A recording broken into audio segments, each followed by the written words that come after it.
It was one of those cold rainy nights in the small town of Willow Creek. The kind of night that made you want to stay in bed and forget the outside world. 19-year-old Steffani was home alone, her parents having gone to visit her aunt 2 states away.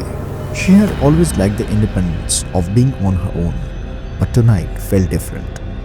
The storm was louder than usual.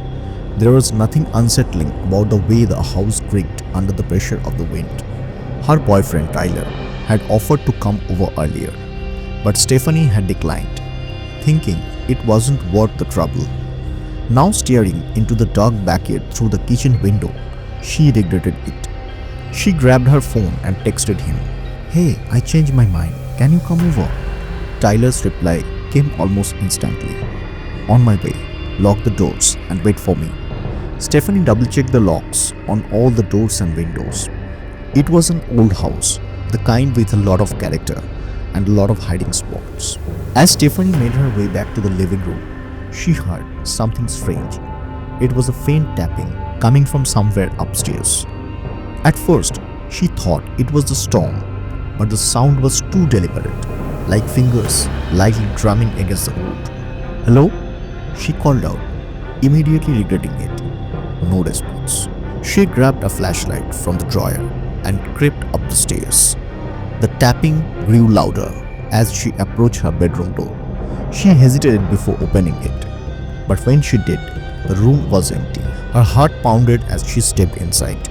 That's when she noticed her closet door slightly ajar, a thin silver of darkness peeking out.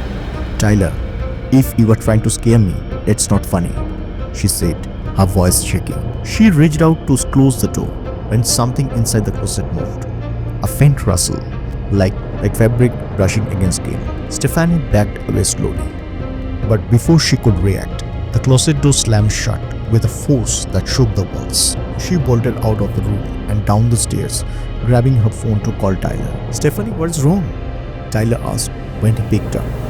"There is someone in the house," she whispered, trying to keep her voice steady. "Stay where you are. I am almost there," he said. Suddenly, the call cut out. Steffani stared at her phone in disbelief. No service. A low growl echoed from the kitchen.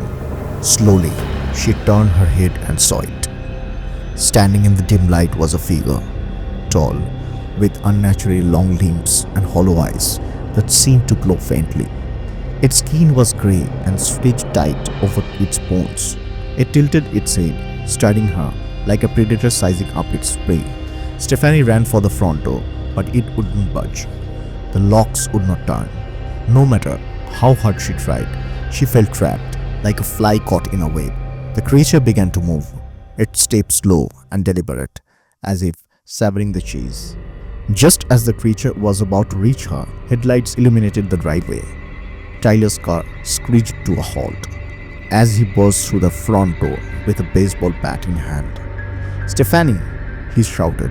"Tyler, it's here!" she cried, pointing toward the creature. It turned its attention to Tyler, letting out a guttural snarl. Tyler swung the bat, hitting it square in the chest, but the creature barely flinched. "Run!" Tyler yelled, grabbing Steffani's hand and leading her toward the back door. The two of them managed to get outside, but the creature followed, moving with an inhuman speed. They ran through the rain-soaked streets, the creature always just a few steps behind. Tyler led Steffani to the old abandoned church on the edge of the town. "You don't come in here," he said, pushing her inside. "What are you doing?" she screamed, realizing he wasn't following her. "I will distract it. You stay here." "Tyler, no!" But he was already running back into the storm.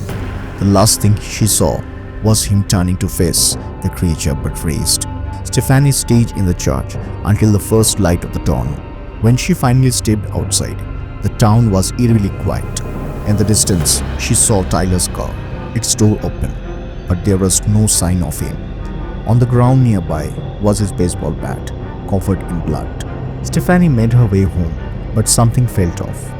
The house was still and silent, but on the mirror in the bedroom, written in smeared mud, were the words, "It's not over." Steffani never saw Tyler again, but she could feel it, the creature's eyes, always watching, always waiting.